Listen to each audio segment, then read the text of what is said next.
우선 한국 교회 역사가 짧잖아요. 그래서 한국 교회로서는 이 성경적 설교에 대한 고민이 비교적 서구 교회보다는 짧다고 생각을 합니다. 이런 성경적 설교가 무엇인지 잘 모르는, 역사가 짧기 때문에 모르는 상황 속에서 오늘날 이 복음적 설교, 목사님이 아까 말씀하신 이 두 가지를 확신시키는, 그러니까 인간의 본성과 또 하나님께서 행하신 그 일들을 전하게 될 때에 사람들의 반응이, 아마 여기 목회하신 분들은 이런 얘기를 많이 들으셨을 겁니다. 뭐 기쁨이 잃어버렸다, 의욕이 없어졌다 라는 말을 듣게 됩니다.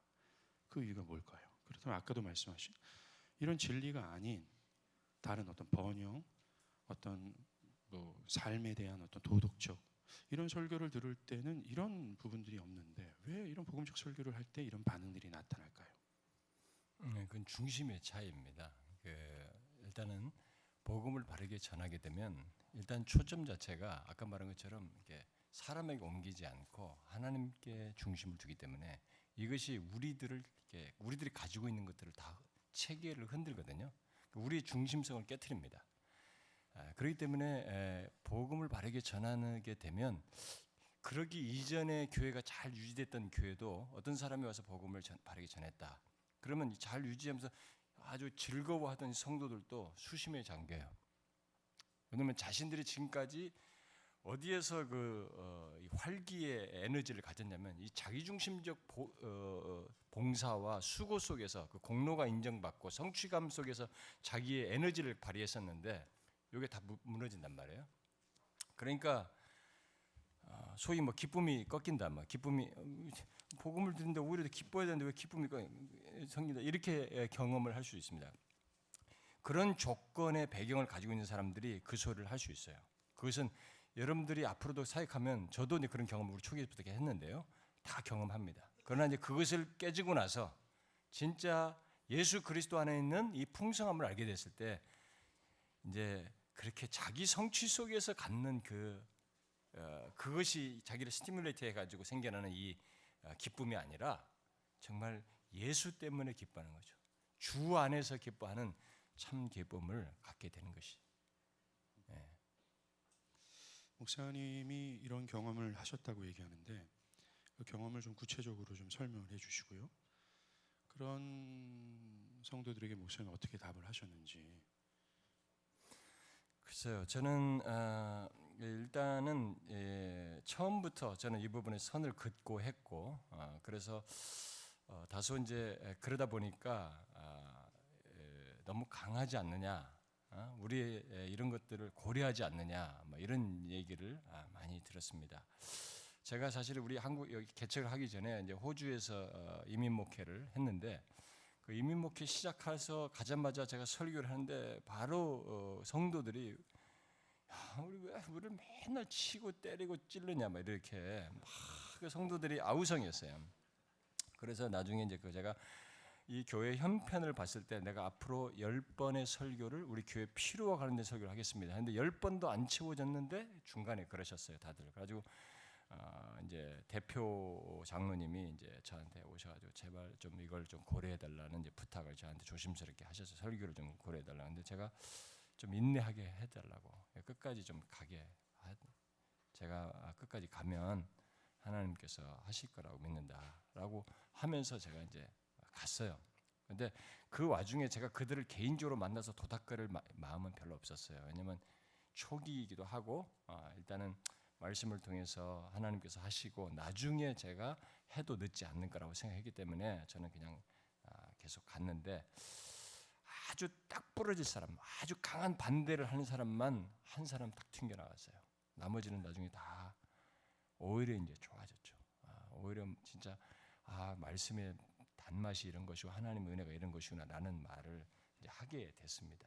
그렇기 때문에 저는 자기들이 가지고 있는 체계가 이 복음이 흔들거든요. 바른 진리를 전하게 되면. 그러니까 그것이 흔들려지는 것을 사람들은 너무 힘들어해요. 그래서 자기들의 공로나 성취감 같은 것을 깡그리 다 무시하는 그런 이 진리이다 보니까 자연스럽게 그런 반응을 할 수밖에 없었던 것 같고, 또 우리 교회가 개척해서도 초기에도 이제 그런 것이 있었습니다. 아예 어떤 사람은 이제 딱 왔다가 결국 바로 갔습니다. 나는 그렇게 예수 못 믿겠다고 떠나는 사람도 있었고 그랬는데 제가 그 중간에 그런 것을 저 사람들을 안 놓치고 싶어서 제가 타협하고 싶은 유혹이 살살 일어났어요. 계속 일어났는데 제가 기도하면 기도할수록 하나님을 생각했고 하나님께서 내가 어차피 이 길은 하나님의 뜻을 받들고 하나님 말씀을 전하러 들은 거지 내가 저 사람들 비유 맞추기 위해서 온 것은 아니기 때문에 하나님께 부탁하면서 갔어요. 사실은 갔는데 결국 떨어져 나갈 사람들은 있긴 있었지만 그래도 하나님께서 대다수는 꺾었어요. 다 변화시키셨고 그들이 복음 안에서 진리 안에서 그 은혜를 알고 신앙생활하는 이런 변화를 저는 지금까지 주셨다고 믿어요. 그 목회 초반뿐만 아니라 현재도 그런 반응들이 있으신가요? 그렇죠. 우리 교회 온 지 얼마 안 된 사람들은 뭐 그런 비슷한 반응을 보입니다. 뭐 상당히 짜증스러워하죠. 설교를 짜증스러워하죠. 목사님 가르마 때문에 짜증스러워하시는구나. 그럴 수도 있어요. 저는 미국에서 충격적이었습니다. 비디오로 목사님의 영상을 봤을 때. 여러분 2대 8이라는 게 요즘 찾아보기 힘든 거거든요.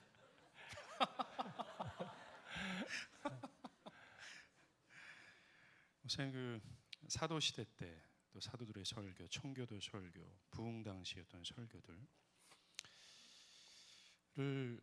들었던 회중들이 그 설교에 대한 기대가 있었지 않겠습니까? 그 설교를 듣고 나름대로 된 기대, 또 그것에 대한 반응. 그것과 오늘날 일반 대중들의 설교를 향한 기대와 반응, 이 차이가 있다고 생각을 하거든요. 그리고 그 차이가 어떤 것일까? 또 왜 그렇게 차이가 벌어졌을까? 이런 질문을 드리고 싶어요. 여러분 그 맥체인 얘기 아시죠? 맥체인이라는 사람이 설교 단상에 올라가는데 성도들이 밀대 앉아서 미리 그 사람 올라가서 강단에 서기만 했는데도 벌써 울었다는 얘기를 그게 실제 일어났어요. 맥체인이 29살에 죽었나요? 굉장히 젊은 나이에 돌아가셨죠. 근데 그 양반이 그 던디라고 하는 데서 그 사람의 사역 속에서 부흥도 일어나고 막 그랬는데 이 젊은 사역자가 얼마나 참 놀라웠으면 이 회중들이 그 사람의 설교 강단에 올라가는데 벌써 이 사람들이 벌써 눈물을 흘리고 있었어요. 이렇게 그 정도였습니다. 근데 그런 일이 왜 생겼느냐에 대한 사람들은 이제 그 진단은 별로 안 하고 현상만 주로 예화로 많이 듣는 것 같은데요. 옛날 그 사도 시대도 그렇고 또 그 이후에 이런 뭐 청교도 당시든 탁월한 사람들이 사람들에게 이렇게 오늘날과 어떤 차이를 굳이 이제 더 아주 핵심적으로 말한다 그러면 또 특히 맥체인을 통해서 일어났던 그런 것을 놓고 보면은 뭐냐면은 저는 설교자를 통해서 하나님을 보는 것과 못 보는 것 사이 차이라고 봐요. 이 옛날 설교자들이 탁월했던 사람들이 계속 하나님을 보게 하는 것입니다. 그러니까 저 설교자를 통해서 오늘도 하나님을 볼 것에 대한 기대가 있는 거예요. 그러니까 그게 중심의 차이기도 하죠. 이제 다른 거 보면은 하나님 중심성과 사람 중심입니다. 아까도 제가 초점을 사람에게 우리 옮기는 문제를 얘기했는데 이 옛날 사람들은 그것이 있었어요. 근데 오늘날은 정말로 재밌잖아요. 여러분 뭐 CTS 이런 거 보보죠. 정말 재밌습니다. 사람을 맞춰요. 초점이 딱 옮겼습니다. 그러니까 하나님을 보게 해줘야 되거든요. 그래서 저는 그게 설교의 성패라고 생각합니다. 이 사람이 바르게 설교를 했느냐 안 했느냐의 성패가 우리를 회중을 하나님께로 이끌었느냐 데려갔느냐 하나님을 보게 했느냐 안 보게 했느냐 아니면 뭐 설교자의 잘난 것을 보게 했느냐 안 했느냐 그것이 결국 설교의 성패라고 생각이 되고요. 옛날 사람과 우리 사이의 차이 중에 저는 핵심이라고 봐요. 그러니까 옛날 사람들이 설교에 대한 기대는 오늘 그 설교를 통해서 내가 하나님을 보기를 바라는 기대가 있는 반면 오늘날 사람들이 설교를 향한 기대는 하나님보다는 자기 자신의 어떤 옛날 사람들은 이 하나님의 말씀을 통해서 정말 하나님을 보도록 이끌어줬거든요. 그렇게 하나님의 말씀에 충실했어요. 하나님의 뜻과 원하심의 그 메시지가 말하는 말을 충분히 펼쳐서 그들로 하여금 계속 하나님께 이끌었단 말이에요. 근데 우리는 그게 이끄는 게 아니라 성도들을 교회에다가 빨리 충성스러운 사람을 바꾸려고 하는 이런 우리의 초점이 있단 말이에요. 충성스럽고 잘해야 되고 그러니까 계속 doing을 얘기한단 말이에요. 그러니까 초점이 벌써 하나님께서 우리를 옮겨놨으니까 다르죠. 지금은 달라요. 우리 교회 보면은 예배당에서 보면 사람들이 약간 거들먹거리지 않습니까? 요즘 여러분 교회는 어떤지 모르는데 우리 교회는 이제 그런 게 별로 없습니다. 근데 처음 오는 사람들은 약간 거들먹거립니다. 벌써 이렇게 앉는 자세부터 이렇게 한번 들어보다 이거고 이렇게 합니다. 우리는 이제 다 꺾여서 없어졌지만 여러분들 다른 교회 가보면 그런 게 많습니다. 이게 벌써 우리들이 이 하나님을 대면한다는 저 설교를 통해서 하나님을 보게 된다는 그분의 면전 앞에 서게 한다는 이런 것을 우리들이 벌써 이제 못 보고 있는 시대가 돼버린 겁니다. 그래서 사람들이 예배당에 들어오는데도 하나님의 면전에서 예배를 하는 자리인데도 그 거룩하신 하나님을 경배하는 자리인데도 벌써 거들먹거려요. 그러니까 빨리 고쳐야 됩니다. 여러분과 제가 사역을 할 때는 사역 현장에서만큼은 이 영혼들이 하나님을 맞닥뜨리도록 말씀을 펼쳐 보여야 됩니다. 그럼 자연스럽게 설교자 자신과 또 설교에 대해서 고민할 수밖에 없거든요. 그러니까 그러면 우리가 지향하는 설교, 하나님 중심 설교라고 얘기 계속 할 수도 있고, 그걸 좀 구체적으로 우리가 진리를 전하는 우리들로서 우리가 오늘 들은 내용들을 전하는 게 아니잖아요, 목사님. 결국은 성경 본문 펼쳐놓고 이거 얘기하는데, 그렇다면 우리가 지향해야 될 설교가 뭔가? 개혁주의 신학을 전하고 개혁주의 교리를 전하는 게 아니잖아요. 근데 그러면 우리가 어떻게 바른 설교를 어떻게 지향해야 되는가? 좀 말씀해 주시겠어요? 지금 같은 연결된 얘기인데요. 저는 말씀을 전하는 이 설교자가 물론 아까 로버트 맥체인 같은 경우에 그 사람이 이렇게 설교만 잘했다는 게 아니거든요. 성도들이 이 사람의 삶을 알았어요. 근데 여러분 그 회고록을 보면 굉장히 자기 유혹과의 죄와의 싸움을 하거든요.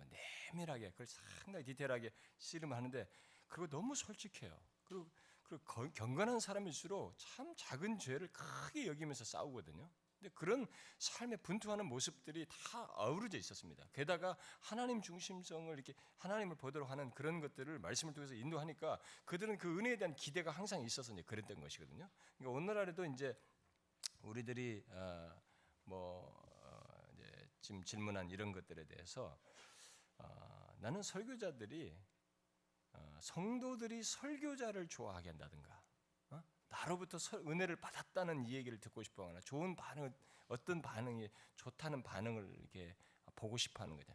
여기에서부터 빨리 벗어나야 된다고 생각이 됩니다. 물론 초기에는 그런 유혹을 받습니다. 그래서 어떤 반응이 있었는가 이런 것이 있는데 우리가 그렇게 하지 말고 설교자는 성도들을 하나님께로 이렇게 향하도록 그리스도께로 데려가는 일을 하는 것이지 나의 제자로 삼거나 나를 따르게 하고 나에게로 데려오는 일을 하게 하는 것이 아니거든요. 그러니까 이 일을 말씀을 통해서 해야 됩니다. 그러려면 그 말씀이 어떤 성격을 가져야 되겠습니까? 잘 보세요. 그 말씀에서 우리는 하나님을 열심히 펼쳐 보여야 됩니다. 그리고 그 하나님 앞에서의 인간의 우리의 실존. 그래서 나 같은 자를 향한 하나님의 이 어떠하심과 그 은혜를 부지런히 펼쳐 보여야 됩니다. 근데 최소의 그 구조가 사람들을 하나님께로 다 향하게 했어요. 옛날 선배들의 그들의 모습을 보게 되면 그게 있었습니다. 저는 그것을 우리가 먼저 가져야 된다고 생각이 되고요. 오늘날 우리 목회자들이나 이 사람들이 자꾸 성도들을 나의 제자로 삼으려고 하고 내 밑에 잘 말 잘 듣는 사람들을 이렇게 사람들을 두고 싶은 저도 목회를 하면서 그런 유혹이 있었어요. 참 맹렬한 사람들 다 내 밑에 두고 싶고 말이에요. 다 최소 12명이라도 있으면 좋겠다 이런 생각했는데 그거 아니라는 거 처절하게 깨닫고 절대로 이 목회 세계 속에서 성도 중에 아무리 충성스러운 사람이 있어도 그 사람을 신뢰할 영역은 아니에요. 우리는 그들을 나에게 둘 이유가 없어요. 다 그리스도께로 하나님께로 향하도록 하는데 우리는 거기에 서빙을 해야 되는 것이죠. 나는 그런 설교, 그런 말씀을 펼쳐 보이는 일을 우리가 잘해야 된다고 믿습니다. 오늘날 우리가 굳이 개혁주의 말하지 않습니까? 그래서 복음이라고 얘기할 수 있어야 되는데 오늘날 이 복음이 굉장히 넓게 정의가 돼 버렸어요. 그래서 우리는 개혁주의가 진리라고 믿는데 그래서 굳이 개혁주의라는 말을 펴니다. 근데 이 개혁주의 안에서 성도 굉장히 비판하는 소리가 높습니다, 목사님. 그러니까 뭐 이렇게 하면 뭐 개혁주의 아니다. 뭐 저건 개혁주의다. 뭐 이렇게 대빵 두꺼운 책 있지 않습니까, 목사님? 뭐죠? 바빙크 같은 거. 그 비싸서 어떻게 삽니까? 그 부흥각 아이고 이거 녹음되죠. 아니, 왜 사서 읽어야죠. 아니 뭐 사서 읽으신다. 목사님. 우리가 근데 그래요. 그러니까 글을 읽었다 안 읽었다. 너무나 아주 유치한 것서부터 해서 너무나 집요한 문제들까지 파고들어서 또 어떤 심지어는 오늘 한국교회는 개혁교회가 없다. 그러면서 그들이 이 기준으로 삼는 것은 뭐 스코틀랜드 장로교회, 뭐 화란 개혁교회 이런 걸 하는 거예요. 과연 우리가 그래서 그렇게 듣는 뭐 저도 이제 개혁주의를 폐망하지만 듣는 뉘앙스가 마치 개혁주의 자체가 그들의 신앙의 목표가 되고 그들의 설교나 목회가 개혁주의 뭐 여기에 목숨을 거는 느낌이 참 든다라는 거죠. 이런 현상들 지금 오늘날 어떤 좀 부작용 같은 건데 목사님 어떻게 보시는지요? 여기 오신 여러분들 중에 아마 상당수는 그런 개혁주의에 대한 마음을 가지고 또 관심을 갖고 또 그런 걸 추구하는 사람들일 거라고 생각이 됩니다.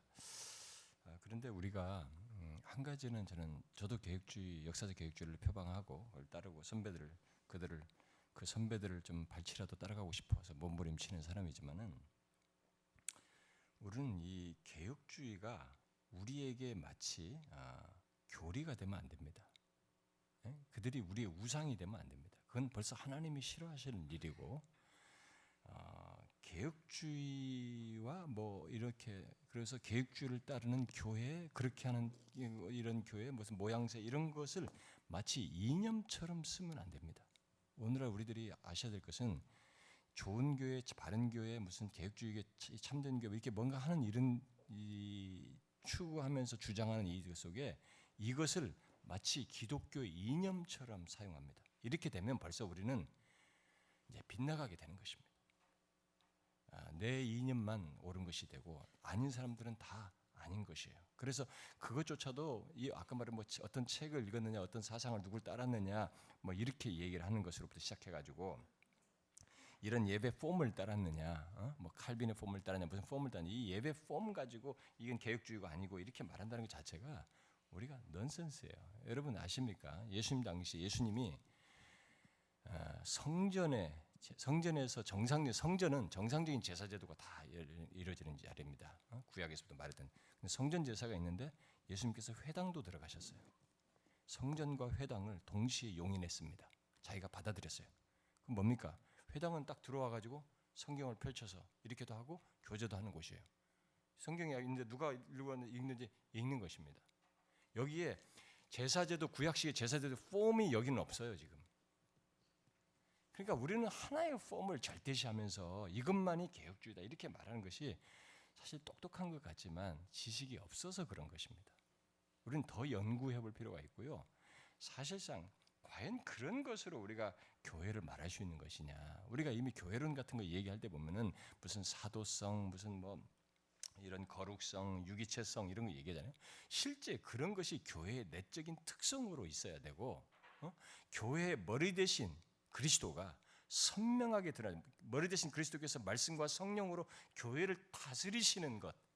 그래서 성도들이 이렇게 뭘 하는데도 저들이 정말 말씀과 성령의 다스림 속에서 이렇게 하고 있구나. 유기체적으로 움직이고 있구나라는 그런 실제적인 것이 있어야 되고 그런 것이 있도록 하기 위해서 말씀을 바르게 선포하고 성례를 바르게 집행하고 권징을 시행하는 이런 것들이 외적으로 같이 있어야지 이런 것들이 실제로 있지 않으면서 무엇을 가진 폼을 가지고 있다고 우리가 개혁주의고 나만이 옳고 이렇게 말하는 것 자체가 유치하기도 하고 또 한편으로는 어리석기도 한 것입니다.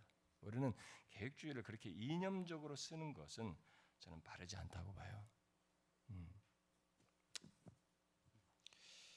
어떻게 보면 이 개혁주의를 보면 오늘날 이제 요즘 우리 한국교회에서 개혁주의 지향하는 사람들은 굉장히 불필요한 진지함이 있다고 생각을 합니다. 목사님, 그래서 설교를 아까 목사님 말씀하신 것처럼 꼭 진지하게만 해야 되는 것처럼. 그러니까 불필요한 유머는 불필요한 건데.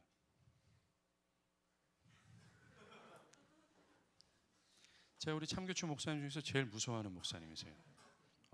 무섭게 왜? 불필요한 진지함이 있다라는 겁니다. 그러니까 로이드 존스 목사님은 마치 설교할 때 막 사람들을 째려보듯이 막 손가락질도 하고 하는 그런 모습이 있는 반면 스펄전 같은 경우는 5분마다 빵빵 터졌다고 얘기하거든요. 유머스럽기도 하고. 그러니까 이렇게 개혁주의라는 것이 불필요한 진지함. 그래서 어떤 면에서는 율법주의적으로 또 흘러가는 듯한 분위기가 보이는데 이 부분에 대해서 글쎄요, 저는 진지함이 꼭 그 진실성을 이렇게 규정해 준다거나 보장하는 것은 아니라고 믿습니다.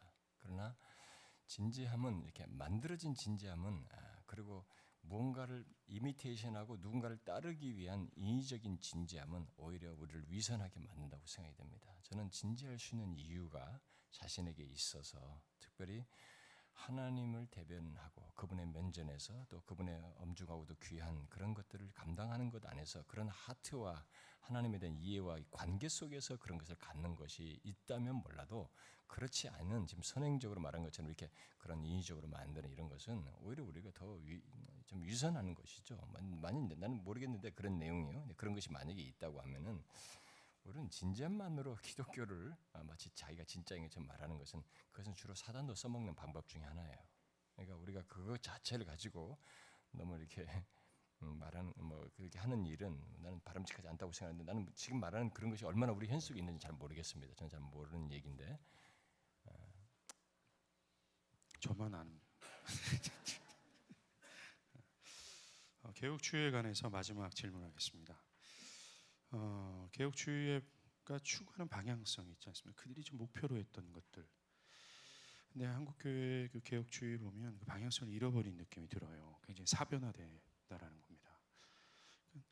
목사님을 통해서 오늘 들었던 메시지나 그동안 가르침을 통해서 들었던 건 끊임없이 그 하나님을 향한 어떤 그 갈망, 이것이 개혁자들이 추구했던 것이 아니었던가라는 것인데, 그래서 그들은 하나님으로 인해서 뜨거웠고 그 뜨거움을 회중들이 그 뜨거움을 알았고, 근데 그 반면 오늘날 개혁주의는 굉장히 학문화된 느낌, 그래서 지성이 있지 않으면 결코 이해하기 힘들 정도의 어떤 학문화된 모습이 있지 않나라는 생각이 들거든요. 이제 우리가 이제 뭔가 궁하지 않습니까? 그러니까 이 궁한 것을 채우기 위해서 뭔가를 이렇게 좀 조직과 체계를 가지고 뭔가 내용이 있는 것을 배우고 싶은 요구가 있는데 그런 것들 중에 이제 바른 것에 대한 그 대상으로서는 우리가 개혁주의가 제일 안전하기 때문에 이제 그 사람들을 이렇게 대상으로 해서 배우고 이러는데 우리들이 실수를 하는 것 같습니다. 제가 볼 때 우리들이요. 그것을 너무 이렇게 이지적으로 이렇게 추구를 하는 경향이 있는 것 같아요. 그래서 제가 아까 제 자신의 그 청교도들에 대한 그런 경험, 내 자신의 절망을 경험했다고 그러는데 그들에게서 가지고 있었던 장점, 이 부분을 나는 우리가 갖도록 하는 것을 전제해야지 그것이 없으면서 이들을 이지적으로 이렇게 지적으로 많이 알아서 그런 것으로 마치 내가 바른 길을 가고 막 그런 지적인 것들을 막 늘어놓으면서 우리 교회는 개혁주의고 나는 바른 길을 간다 이렇게 전시하며 이렇게 선전하는 것은 나중에 다 들통나거든요. 결국 그게 왜냐하면 사람을 얼마 동안에 부여잡고 속일 수 있는데 기독교는 성령의 진정한 역사가 일어나지 않으면 그 지속성의 한계가 드러나요, 언젠가. 그리고 그 한계가 사람은 모아놓더라도 여기서 불협함과 적대와 대립 속으로 이 자기가 가르친 것에 순종치 않는 모습으로 드러난단 말이에요. 그렇기 때문에 우리는 그런 길을 가기보다 앞선 믿음의 선배들이 그렇게 갔을 때 대단히 하나님의 지혜를 통해서 정말로 하나님 중심성을 드러냈단 말이에요. 그 하나님 중심성을 갖는 사람들은 또 보편적으로 뭐가 있냐면 자기 자신들에 대해서 한없이 하나님 앞에서 부인했어요. 하나님의 영광을 구하는 사람들은 자기 자신을 부인하지 않을 수가 없습니다. 세례 요한 같은 경우는 자기를 낮추고 그리스도만 높이는 이 두 가지가 같이 붙어 있는 거죠. 나도 높이고 예수를 높이는 이런 것은 기도원 같은 방식은 성경적이지 않잖아요. 사령관처럼 이런 거죠. 그러니까 그런 것이 성경이다 보니까 이들은 그런 모습을 삶 속에서도 가졌습니다. 그럴 만한 하나님을 발견했고 그렇게 하고 싶었던 것이죠. 근데 그런 하고 싶을 정도의 하나님께로 향한 하나님 중심적인 이런 것을 나는 개혁주의자들은 앞선 사람들이 가졌던 것을 먼저 우리가 좀 가져야 되지 않는가. 그들이 뭐라고 말했고 어떤 막 탁월했던 지식 여기에 너무 함몰돼 이것은 없는데 지식이 함몰되는 이런 위험은 우리가 갖지 말아야 되지 않나. 저는 그렇게 생각이 돼요. 일반적인 질문입니다. 목회하는 데 있어서 뭐 뒤따르는 여러 어려움들, 눈물 이걸 피할 수 없다고 생각을 합니다. 그것이 여러 가지 이유가 될 수 있겠지만요. 이런 상황 속에서 때로는 도망가고 싶고 실제적으로 도망가는 지체들도 있고 이것을 포기하고 싶고 아마도 여기 앉아 계신 목회를 경험한 분들은 이런 생각들을 여러 차례 했을 거라 저는 생각을 합니다. 만약에 그걸 안 했다, you great, you are really great. 근데 그런 사람은 없다고 생각을 합니다. 항상 이런 어려움에 봉착을 하게 되는데요, 목사님. 뭐 물론 기도해야 된다, 뭐 이런 건 알겠지만 이런 상황에 대해서 한번 목사님 말씀해 주시고요. 그것을 그런 고민을 안 하는 목회자가 있을 수 있을까요? 없었다고 저는 믿습니다. 제가 뭐 우리 교회 성도들은 상당히 기분 나빠하겠지만은 제가 고백을 하자면은 제가 지금으로부터 제가 한 상당히 오래 전에 한번 제가 언젠가 얘기했었죠. 제가 좀 큰 교회에서 저를 총빙 얘기가 은밀하게 나왔던 얘기가 있었는데 그걸 제가 오래전에 거절했습니다. 거절한 적이 있었죠. 아주 오래됐습니다. 한 뭐 거의 7, 8년도 더 됐나 한 오래됐습니다. 한 8년, 9년은 된 것 같은데 네, 그 뒤로 한 지금으로부터 한 4년 전쯤은 될 것 같은데요. 제가 4년 전쯤에 너무 힘들었어요. 그래가지고 후배 목사가 제가 우리 아내한테도 얘기하는 거예요. 지금 처음 얘기하는 건데요. 우리 교인들이 알면 아마 기분 나빠할지도 몰라요. 근데 솔직한 고백입니다. 제가 너무 힘들었어요. 근데 내가 힘들 이유는 상대적으로 다른 사람에 비하면 없는 편입니다. 우리 교회는 크게 문제가 있는 교회가 아니기 때문에 없는데도 제가 기대치가 컸기 때문에 아마 제가 좌절감도 컸던 것 같고 또 그런 가까운 사람들 가운데서 이제 막 그런 것을 경험하다 보니까 제가 느꼈던 것 같은데 제가 후배하고 얘기했는데 후배가 이제 좀 큰 교회 담임 목회예요. 근데 그 친구가 뭐 어떤 얘기를 하다가 뭐 어디 교회를 개척시켜주고 뭐 이런 얘기를 하더라고요. 뭐 자기 교회에서. 근데 그래서 내가 그 어디 교회를 어디 개척시켜주려고 하느냐 이제 물으면서 결국 내가 관심 있는 것처럼 결국 이 얘기를 꺼냈어요. 그 친구가 깜짝 놀라더라고요. 아마 그 친구가 지금도 그걸 소문 냈으면은 아마 나는 아마 그랬을 거예요. 그 뒤로부터. 근데 아마 그 친구도 나를 놀려먹기 위해서 그 말을 얼마든지 써먹을 수도 있는데 제가 그 친구한테 야 그러면은 나를 거기 개척시켜다오. 내가 거기 가서 개척할게. 이런 얘기를 한번 꺼낸 적이 있어요. 물론 돌아와서 그 다음날 새벽기도 시간에 막 회개했습니다. 내가 이게 정상적인 생각도 아니고 그냥 거기서 이 얘기 나온 거 그거 가지고 내 그 힘든 것을 그런 식으로 표현했다는 것 자체가 내가 너무 어리석고 그래서 하나님 앞에서 정말 눈물 흘리면서 회개도 하고 그랬는데 그러니까 제가 저도 이제 그런 것을 이제 경험을 했습니다만 모두 목회자들이 언젠가는 이렇게 자꾸 한눈을 팔고 싶은 거죠. 진짜 힘드니까 좀 다른 데 가면 더 나은 것이 있을 것 같고 뭔가 다른데 있을 것 같은 이런 생각을 자꾸 하는 것입니다. 근데 그것은 절대로 없거든요. 여기보다 나은 것은 있을 수가 없어요. 오히려 더 힘든 것을 직면하면 직면하지 없는 것입니다. 근데 이 순간의 힘든 것 때문에 우리가 이제 그런 도망가고 싶은 뭐 이런 것도 하고 그런데 여러분 윌리엄 스틸의 그 책 보면 윌리엄 스틸이 죽기 전까지 한 교회에서 끝없이 목회를 하면서 자기 자리에서의 목회를 하는 문제를 얘기하지 않습니까?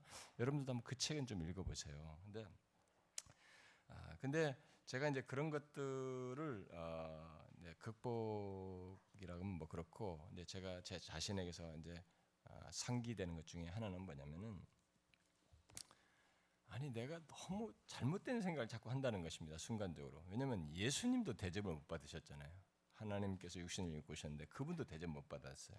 회중들로부터 사람들 반응에 의해서. 사도 바울도 대접 못 받았습니다. 다 대접 못 받는데 왜 내가 문제없고 편안하고 모든가 이런 것이 없는 그런 목회를 자꾸 내 머릿속에 그리고 당연시 그런 것이 힘든 것을 안 겪으려고 내가 하는가라는 이 자신을 내가 보면서 도대체 내가 뭐기에 자꾸 그런 기도를 하고 있는가? 아니 내가 당연히 주님 가셨던 길을 가야 되고 그런 것은 당연히 있는 것인데 왜 자꾸 내가 거기에 한눈을 파는가? 그런 마음에 하는가? 예? 아니다. 이 길은 반드시 그런 게 있어야 된다. 힘들고 눈물도 흘려야 되고 고통스럽고 도망가고 싶고 이런 것이 있은 가운데서도 하나님 앞에서 맡겨진 이 길을 가야 된다라는 생각을 하면서 뭐 그런 것들을 이제 꺾었고 이제 그 뒤로도 계속 그런 생각을 갖고 지나고 있죠. 예. 예. 뭐 항상 이런 질문에 대한 답변은 우리가 다 아는 그런 답변이죠. 결국 뭐 잘 싸우십시오. 우리가 이 목회에 대한 마지막 질문입니다, 목사님. 우리가 목회를 하는 데 있어서 우리 사모님들 오셨으면 손 한번 들어보시겠습니까? 번쩍 들으셔도 돼요. 사모님도 왜 그러세요? 번쩍 들으세요. 괜찮아요. 예. 미모도 자랑하셔도 됩니다, 여기서는. 예. 번쩍 드세요. 예. 우리 박수로 환영합니다. 예. 이분들이 대한민국에서 남편을 잘못 만난 여성이라고 저는 생각을 합니다. 근데 왜 이 길을 걷는데 애꿎은 제 아내와 제 자녀가 고통을 받죠. 근데 목사님들도 다 그렇게 생각하십니까? 우리는 죄인입니다. 근데 이분들에게 목사님 좀 권면의 말씀을 좀 해주셨으면 좋겠다는 생각이 듭니다. 사모님들한테. 네. 박 목사님 사모님 잘 들으세요?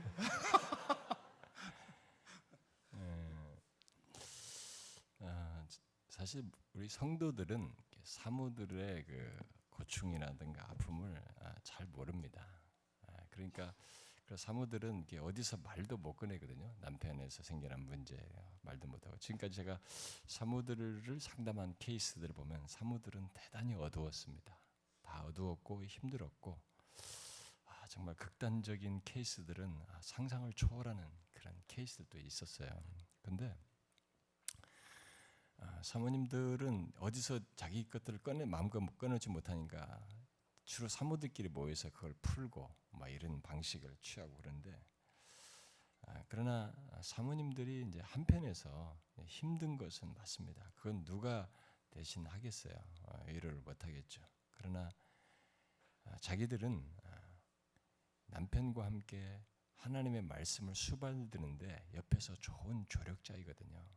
그러니까 그것도 영광인 줄을 알고 그것을 영광스럽게 생각을 하면서 좀 인내를 하셔야 된다고 저는 보고요.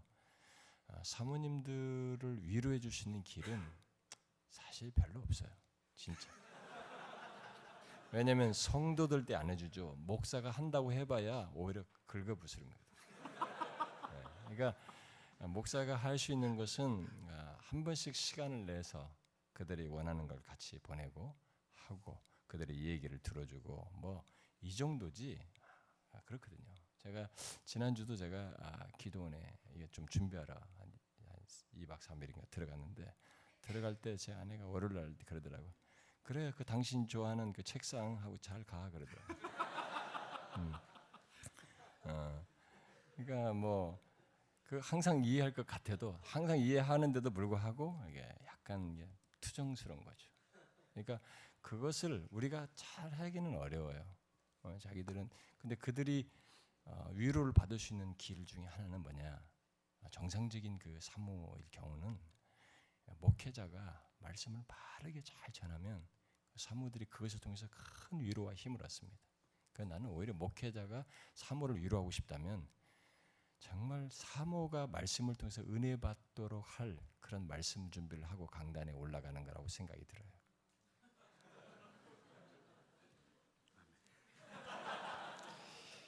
네, 정말 소중한 이야기라고 생각을 합니다. 제 아내가 잘 듣길 바랍니다.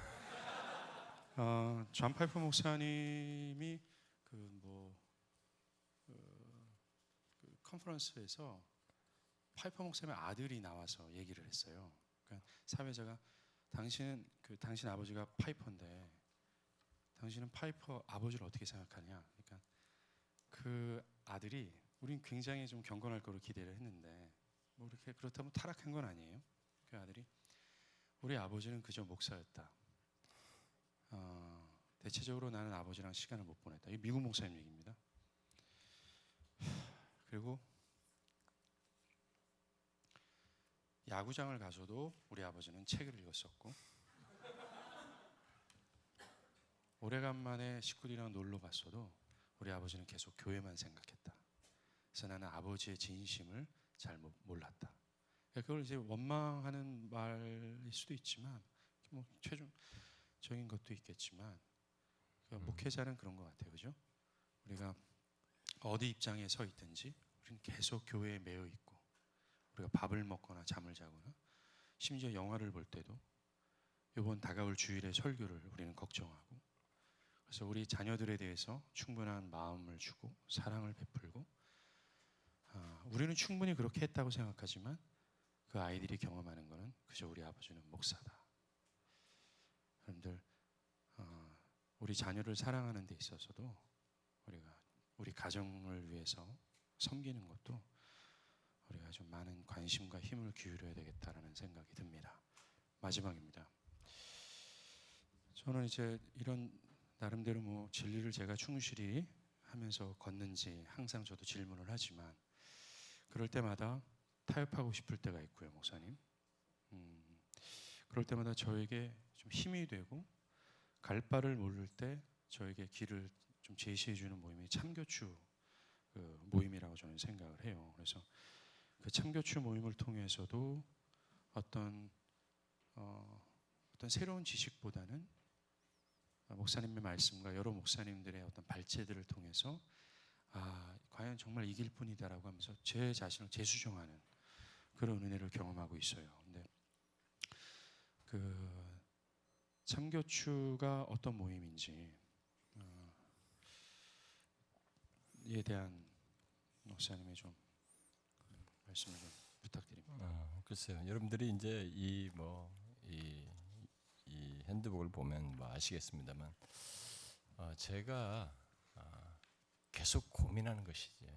우리가 신학교에서 배우고 뭔가 목회를 하면서 가지고 있는 지식들이 있어요. 어떻게 하고 싶은 것이 있는데 과연 그것을 하나님이 사역자를 통해서 교회 사역에서 드러내도록 하고자 하는 이것을 어떻게 잘 드러낼 수 있는가? 정말 성경에 충실한 목회와 교회를 세우는 일을 할 수 있는가라는 이 문제의 고민을 저는 이제 이런 것을 통해서 우리가 드러낸 것입니다.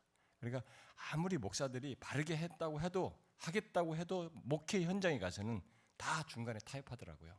다 중간에 포기하고 다 변질되는 거예요. 그래서 그것을 우리가 어떻게 하면 성경에 충실한 목회를 할 수 있도록 서로가 도우면서 세워갈 것인가, 그리고 한국교회 안에 그런 교회가 세워지도록 우리가 섬길 것인가 하는 문제를 고민하여서 우리가 이런 걸 시작했습니다. 그래서 그런 뜻을 가지고 목회를 개척하는 사람들은 우리 교회가 조금 경제적으로 좀 돕는 문제도 있고 뭐 이렇게 하고도 있는데, 어쨌든 그런 것보다도 우리가 목회자들이 계속 그런 것으로 동기부여돼서 바른 길을 갈 수 있도록, 왜냐하면 유혹이 있단 말이에요. 중간중간 그런 것들을 엔커리지 할 수 있는 공부도 하고 같이 이렇게 여러 가지 이런 컨퍼런스나 수련회 이런 걸 갖기 위해서 이런 모임을 갖게 됐어요. 그래서 저는 한국 교회 안에 그런 소원을 가진 사람들이 상당히 많이 있을 거라고 믿습니다. 그런데 혼자 가지고는 안 되거든요. 이게 하다 중간에 퍼져요. 그리고 타협한단 말입니다. 그런 것에서 우리가 좀 이런 서로 연대감 속에서 세우기 위해서 이런 걸 갖게 됐는데, 뭐 지금까지 2년밖에 안 됐습니다만 여러분들 중에서도 뭐 그런 것에 관심이 있으신 분들은 같이 하셔도 됩니다. 그래서 우리가 기꺼이 돕고 싶고 섬기고 싶고, 그래서 저는 어느 곳에라도 정말 전화가 온단 말이에요. 목사님 교회 좀 세우시고요. 지방에서 다 전화 오는데 우리 사역자들이 이 지방 좀 알아봐라, 저 지방 알아봐라. 진짜 우리가 모르는 교회가 어디가 숨어 있겠지만은 일단 드러난 교회들 속에서는 참 추천하기가 묘 없어요. 응? 예, 그래서 정말 한국 교회 이런 데서 많은 교회들이 성경에 충실하려고 하는 그런 교회들이 세워졌으면 좋겠다는 것이 이 참교추의 취지이고 방향이에요. 그러니까 여러분들도 거기에 관심이 있으시면 그렇게 함께 하셔도 좋을 것 같습니다. 참교추는 어떤 조직은 아닙니다. 정신을 같이 공유하는 것이고요. 그리고 함께 우리가 모임에 동참하는 것은 누구나 가능합니다. 참교추에 관련한 광고는 우리 총무님께서 하시게 될 텐데요. 참교추에서 주로 이제 정기 모임에는 오래된 책들을 함께 스터디합니다. 그리고 각자가 발제를 하고 목사님이 나름대로 가이드라인을 줍니다. 근데 목사님이 일방적으로 강의하는 시간들은 많지 않아요. 그래서 오래된 인물들의 가르침을 우리가 따라가면서, 근데 모임 그 자체를 통해서 우리가 상당히 서로가 철이철을 날카롭게 하는 것처럼 도전을 받고 정신도 차리게 되고 힘을 얻고 갈팡질팡할 때 때로는 따끔한 충고도 듣죠. 그런 은혜를 누리는데 제가 바라는 건 참교추의 모임이 커지는 거에 대한 관심이 별로 없어요. 우리 목사님들, 참교추 회원 목사님들의 관심은 자기가 섬기는 교회며 지금 조국교회의 현실이 좀 다시 진리 방향으로 돌아가는 것 외입니다. 이 조직에 대한 어떤 관심이나 욕심이 우리에게는 없습니다. 그러니까 바라는 건 이 정신이 비록 참교추 모임에 오지 않더라도 이 정신을 함께 모든 목회자들이 공유하자라는 것이 저희의 목표예요. 목적이고 그리고 한 가지 또 귀한 장점은 참교추 회원 목사님이 됐을 경우에 우리 박 목사님이랑 좀 친밀하게 자신의 고민을 나눌 수 있다라는 것. 특별하게 어떤 해답을 정확하게 얻을 수는 없지만 그것에 어떤 것으로 힘을 얻을 수 있다라는 것이 유익이라고 생각을 합니다. 자, 참교추 이거 소책자 맨 마지막 페이지 한번 펴주시겠습니까? 내년 3회 참교추 컨퍼런스 소개를 하는 겁니다. 날짜는 확정지고요. 여기 because of you cannot 이거는 가제입니다. 아직 정확한 주제는 아닙니다. 여러분들 내년에도 함께 보셨으면 좋겠고요.